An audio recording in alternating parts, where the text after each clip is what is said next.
toma teu filho, meu Deus, em tuas mãos.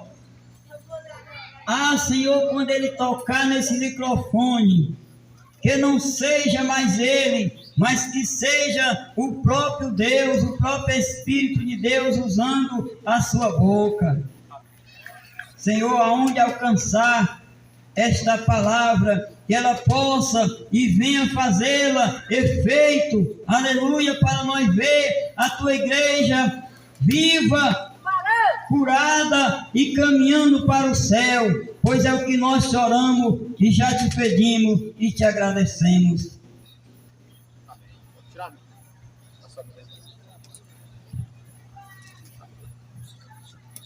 Louvado seja o Senhor, Deus Criador dos céus, da terra, do mar e das fontes das águas.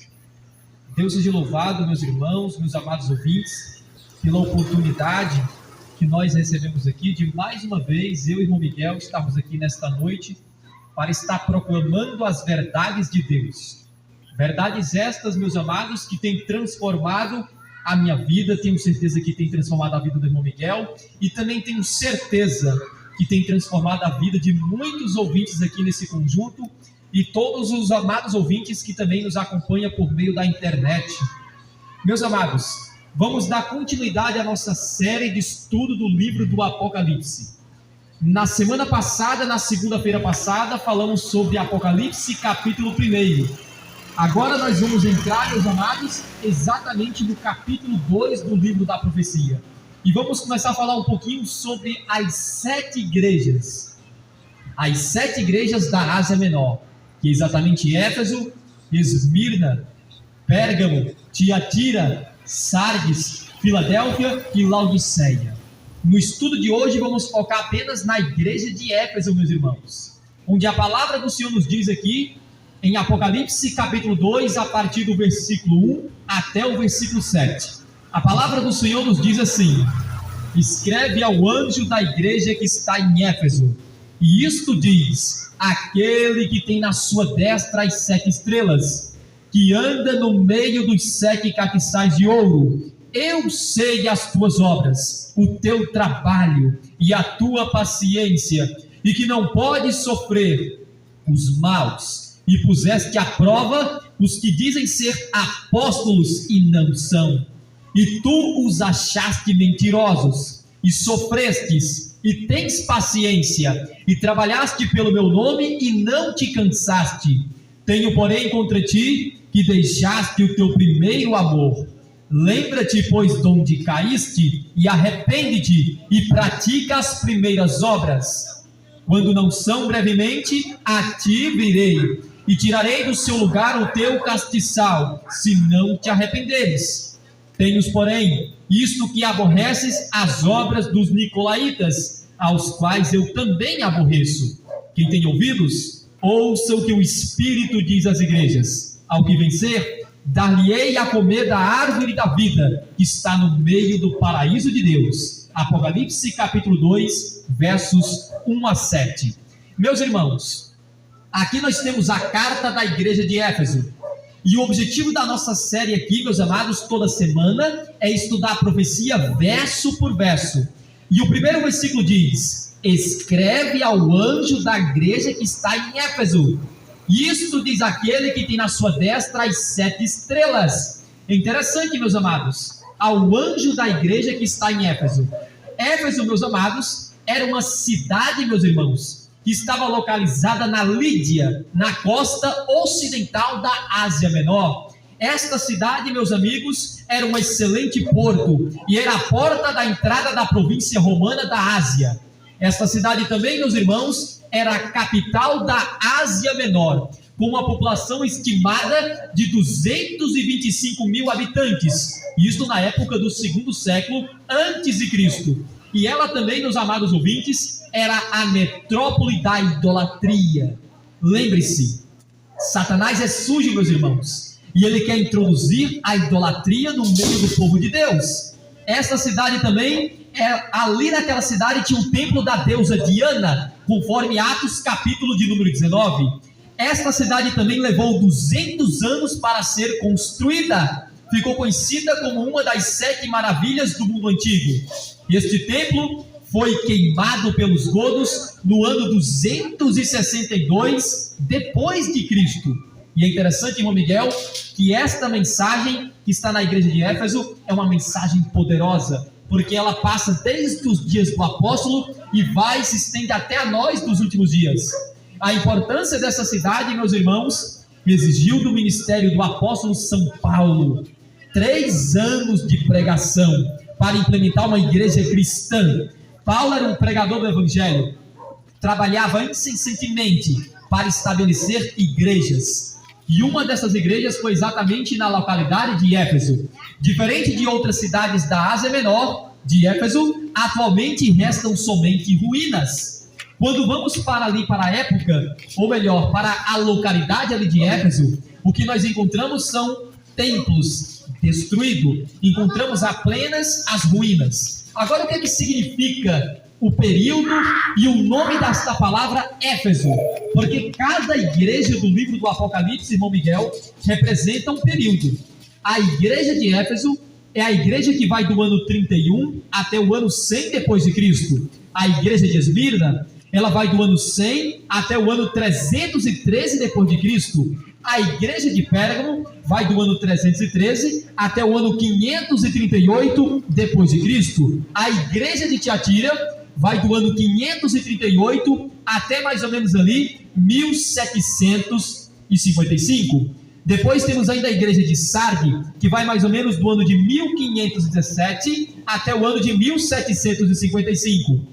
Ainda temos o período da Carta de Filadélfia, que vai do ano de 1844 até a volta de Jesus. Tanto a igreja de Filadélfia quanto a igreja de Laodiceia surge no ano de 1844.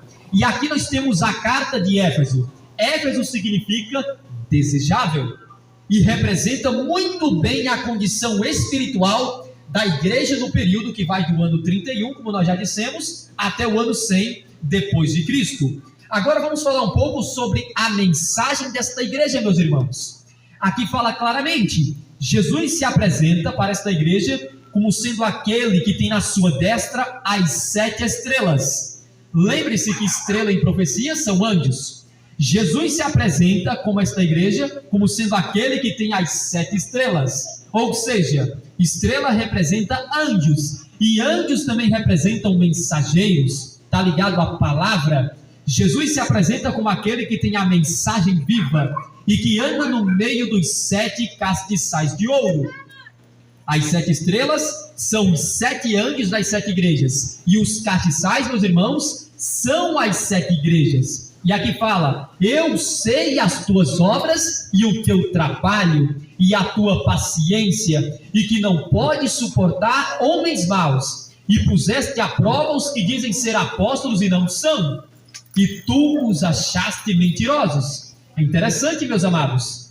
No final da era apostólica, já havia ali na época apostólica dos apóstolos as primeiras heresias cristológicas.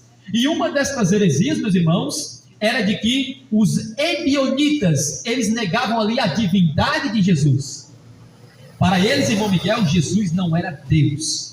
Mas nós sabemos claramente que em João capítulo 1, verso 1 nos diz: no princípio era o Verbo, e o Verbo estava com Deus, e o Verbo era Deus. O apóstolo Paulo vai nos dizer, em Colossenses capítulo 2, o versículo 9, que em Cristo Jesus, nele habita corporalmente toda a plenitude da divindade.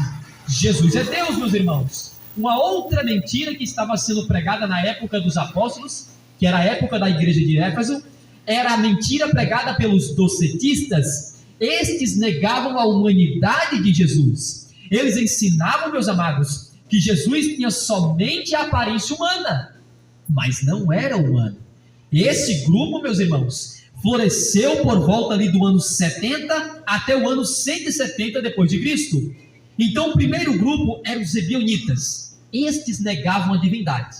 Depois surgiu os docetistas, e estes negavam a humanidade de Jesus. A Bíblia nos diz que aquele que nega que Cristo veio em carne, o que é carne? Veio como homem. Este é o espírito do anticristo. Nós temos que entender que Jesus era Deus, mas quando ele veio para esta terra, ele veio para poder passar pelas mesmas lutas, pelas mesmas dificuldades, pelos mesmos desertos que nós, irmão Miguel, nós passamos neste mundo. Jesus veio como homem, nasceu como homem, cresceu como homem, morreu como homem e ressuscitou como Deus homem, porque ele é o alfa e o ômega, o princípio e o fim, o primeiro e o derradeiro, aquele que esteve morto, mas eis que agora está vivo pelos séculos dos séculos, e ele tem as chaves da morte e da sepultura. Ele decide quem vive e quem morre. Jesus, ele é o grande juiz, ele é o grande sumo sacerdote no santuário celestial. Mas ainda, meus amados, na época dos apóstolos, ainda tinha um outro grupo, e este era mais perigoso, irmão Miguel, porque agora vamos falar sobre os gnósticos. Estes negavam tanto a divindade como a humanidade de Jesus. Eles negavam, na realidade, a própria encarnação de Jesus e promoviam a libertinagem. Para eles, a lei de Deus não existia. Você podia, irmão Miguel, pisar nos mandamentos de Deus. Os gnósticos negavam tanto a divindade quanto a humanidade de Jesus e pisavam nos 10 mandamentos. Isso significa que sem lei não existe mais pecado, e sem pecado Jesus morreu em vão. Por que morreu em vão? Porque Jesus foi enviado para destruir as obras do diabo. Ele veio para destruir as obras daquele que veio para matar, roubar e destruir, que é Satanás. E Jesus veio para destruir as obras do diabo.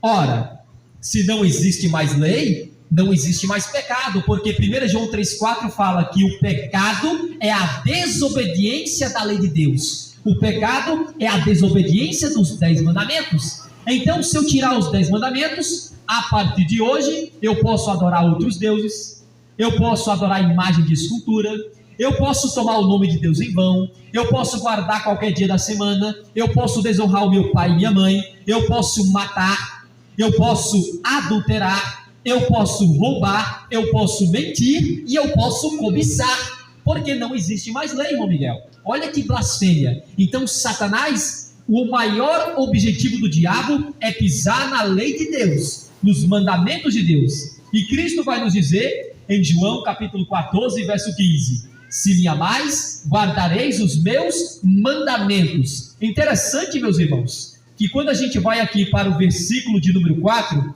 aqui fala: tenho, porém, contra ti que deixaste o teu primeiro amor. Sempre Deus, meus amados, teve o seu remanescente em todas as eras. Mas é claro que este remanescente, ele dá para se contar, irmão Miguel, ele sempre é pequeno. Mas o número do joio é como a areia do mar, é incontável. Então é interessante, as abominações sempre existiram. Logo quando Adão e Eva transgrediram os mandamentos de Deus, a Bíblia fala que a partir dali surgiu, meus amados, duas nações. Uma nação que se ligaria a Deus e uma outra nação que se ligaria a Satanás. Nós temos ali a igreja formada a partir da descendência de Sete, e esta é a igreja de Deus. E nós temos uma outra descendência, irmão Miguel, que é a descendência de Satanás, formada pela descendência de Caim. E Caim, nós sabemos que foi aquele que matou o seu próprio irmão. E, meus amados, estas abominações, elas vêm passando de geração em geração. E quando chegamos na igreja de Éfeso, além das falsas doutrinas dos ebionitas, dos docetistas e dos gnósticos, nós também temos um momento em que a própria igreja de Deus, ela agora vai entrar em apostasia. A Bíblia diz, Jesus fala para esta igreja: tenho, porém, contra ti que deixaste o teu primeiro amor. Interessante. Paulo vai nos dizer em Romanos capítulo 13, versículo 8, que o amor representa o cumprimento da lei de Deus. Por isso que Jesus fala, precisamos amar a Deus e amar ao próximo. E quando vamos para dentro da arca da aliança, nós temos ali os 2 grandes mandamentos, as 2 tábuas. A primeira tábua da lei tem 4 mandamentos, e representa amar a Deus sobre todas as coisas. A segunda tábua da lei de Deus tem 6 mandamentos, e representa amar o próximo como a si mesmo. Estas 2 tábuas são os 2 grandes mandamentos, que Jesus vai nos dizer que destas 2 tábuas, dependem toda a lei e os profetas. Toda a lei do livro de Gênesis, Êxodo, Levítico, Números e Deuteronômio está baseada nos 10 mandamentos, nas 2 tábuas que se encontram dentro da Arca da Aliança de Deus. E aqui, meus amados, falando agora do momento em que a igreja começou a entrar em apostasia. Numa só geração foi o evangelho levado a toda a nação debaixo do céu. Pouco a pouco ocorreu, porém, uma mudança de forma sutil. A igreja perdeu seu primeiro amor. Ela tornou-se, meus irmãos, egoísta e amante da comodidade. Começaram a ficar em cima do muro, começaram a tomar os 2 cálices, começaram a tomar o cálice de Deus e o cálice dos demônios ao mesmo tempo. Ninguém pode servir a Deus e a Baal ao mesmo tempo. Ninguém pode servir o Deus vivo e o Deus da maçonaria, o Deus da feitiçaria, o Deus da bruxaria. Nós temos que adorar o único Deus verdadeiro, porque o primeiro mandamento da lei de Deus diz: não terás outros deuses diante de mim. O Deus que nós servimos é um Deus ciumento, é um Deus zeloso. Ele não aceita dividir a sua adoração, a sua glória com mais nenhum outro Deus. Lembre-se, existem 2 senhores. Existe o Deus da luz e existe o Deus das trevas. Mas infelizmente a maior parte da humanidade está perseguindo os filhos de Deus, porque a maior parte da humanidade estão indo para o lado da escuridão. Mas a Bíblia diz que Deus sempre teve um remanescente em todas as eras e em todas as épocas. Mas na época da igreja de Éfeso, uma parte do povo de Deus se tornou egoísta e amante da comodidade.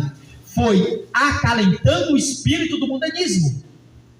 Foram deixando o mundanismo entrar dentro da igreja de Deus. E isso está acontecendo, irmão Miguel, também nos últimos dias. Nós vemos que o mundanismo tem entrado no meio das denominações, das congregações. Cedo na história da igreja veio o que? O ministério da iniquidade, predido pelo apóstolo Paulo. Iniciou-se uma calamitosa obra. E quando os falsos ensinadores, os falsos profetas, a cujo respeito Pedro nos advertiu para quem? Para os crentes exibir as suas heresias. Na época da igreja de Éfeso, já estava começando a nascer o ministério da iniquidade, aquele mistério que exatamente surgiria o poder papal, uma referência à Igreja Católica Apostólica Romana, porque na profecia, a Igreja Católica Apostólica Romana é chamada de uma grande prostituta que está sentada sobre muitas águas.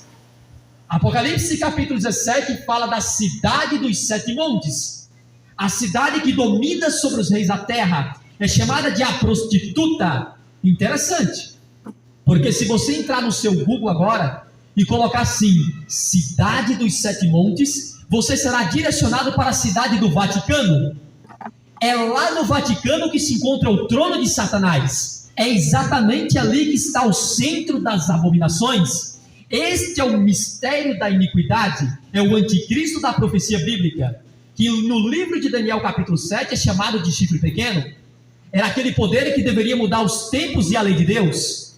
No livro de Apocalipse, no capítulo 13, no verso 1, é chamado de besta que emerge do mar. Em Apocalipse capítulo 17, verso 1, é a grande prostituta que está sobre muitas águas. E águas na profecia, de acordo com o próprio verso 15, irmão Miguel, representa povos, multidões, nações e línguas. Isso significa que esta igreja, a Igreja Católica Apostólica Romana, ela domina todos os povos da terra.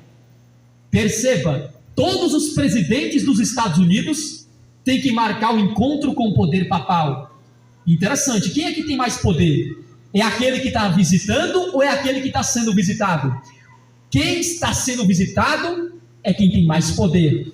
Todos os presidentes norte-americanos dos Estados Unidos da América do Norte têm que marcar o encontro com o Papa, meus irmãos, porque o Papa, ele lidera todos os povos da terra. Onde ele chega, irmão Miguel, até mesmo a guerra tem que parar, com respeito a esta autoridade. A Igreja Católica também, ela se infiltrou em todas as denominações através de um grupo chamado de jesuítas. Os jesuítas é uma ordem satânica que surgiu no ano de 1540. Esta ordem ela surgiu para destruir o protestantismo. Então perceba, meus irmãos, as heresias começou ainda na época da igreja de Éfeso, irmão Miguel. E daí vai surgir esta abominação, que é o anticristo da profecia bíblica, uma referência ao poder papal. Mas é muito importante, meus irmãos e minhas irmãs que estão me ouvindo neste momento, e você também que me acompanha por meio da internet, nós não estamos aqui atacando pessoas, estamos atacando um sistema, não pessoas. Deus tem filhos e filhas sinceras em todas as denominações, na Assembleia de Deus, na Metodista, na Batista, na Adventista. Dentro da Igreja Católica está a maior parte do povo de Deus, e no momento certo eles vão sair e vão dar ouvido à voz da verdade. Então, meus amados, nós não temos que se apegar à placa de igreja, porque placa de igreja não salva ninguém. O que salva, meus irmãos, é Jesus. Ele disse: eu sou o caminho, a verdade e a vida. Ninguém vai ao Pai se não passar por ele. O apóstolo Paulo, em 1 Timóteo, capítulo 2, versículo 5, nos diz: eis o único mediador entre Deus e os homens, Cristo Jesus, homem.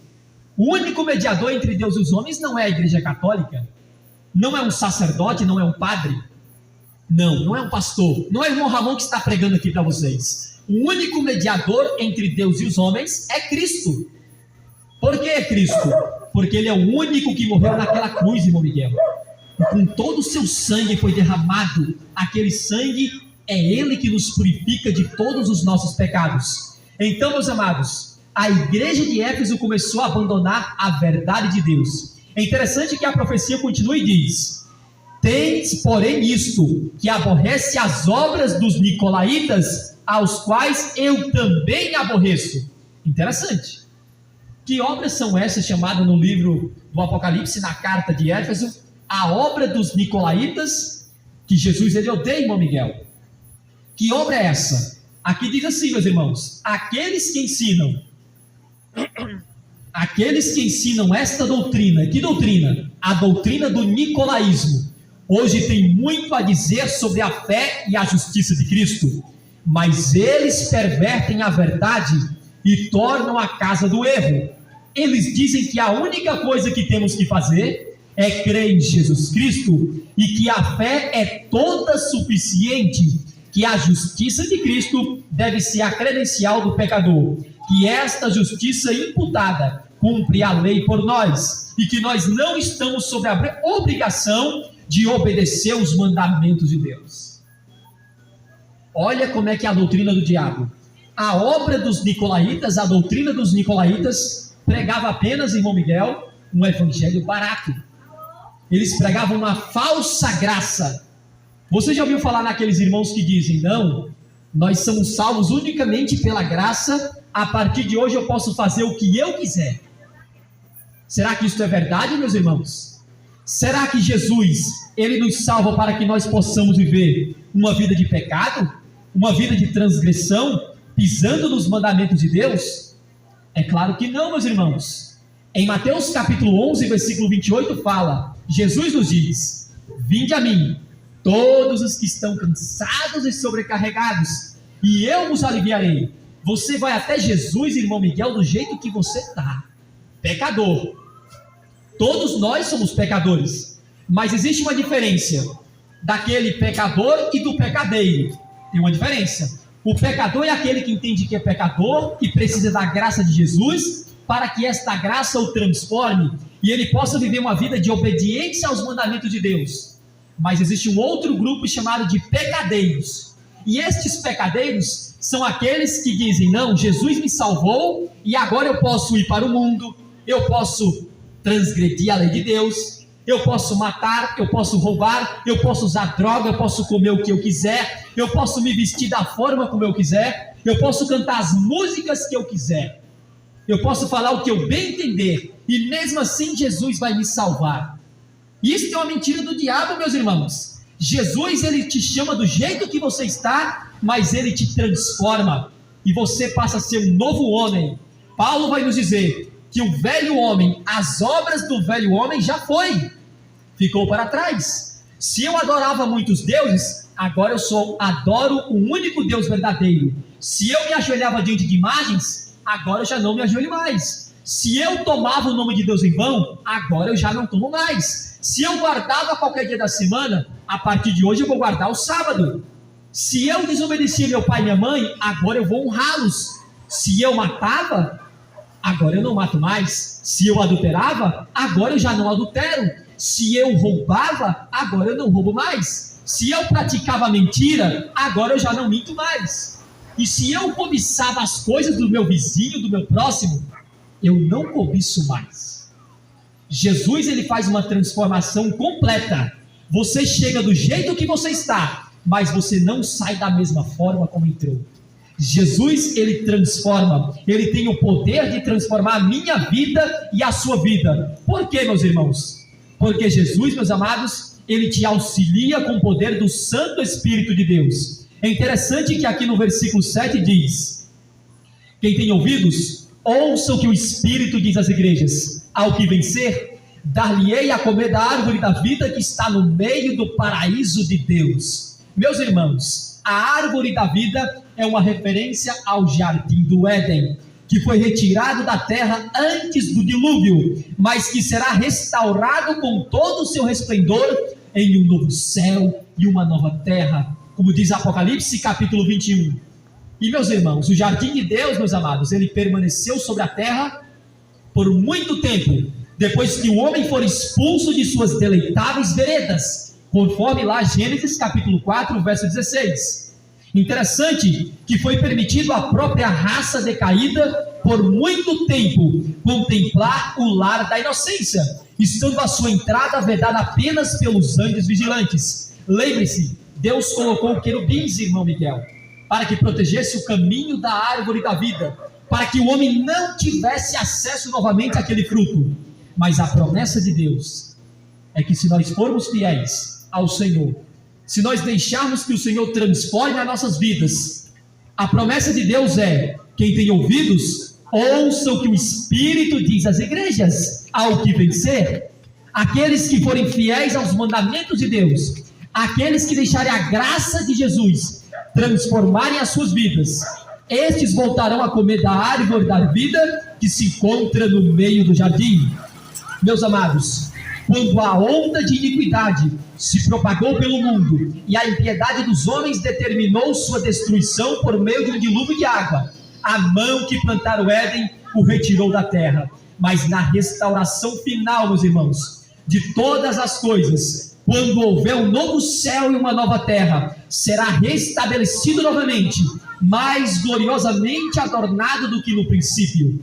Então a promessa de Deus para mim e para você nesta noite, para todos que estão aqui do conjunto José Euclides, do conjunto aqui do Jagatá, e para vocês que me acompanham por meio da internet agora, saiba, meus irmãos, que Deus há de restaurar todas as coisas. Esse é o trabalho do nosso Deus, meus irmãos. Esse é o trabalho do nosso Senhor Jesus. Jesus, ele não veio para condenar o mundo, ele veio para salvar.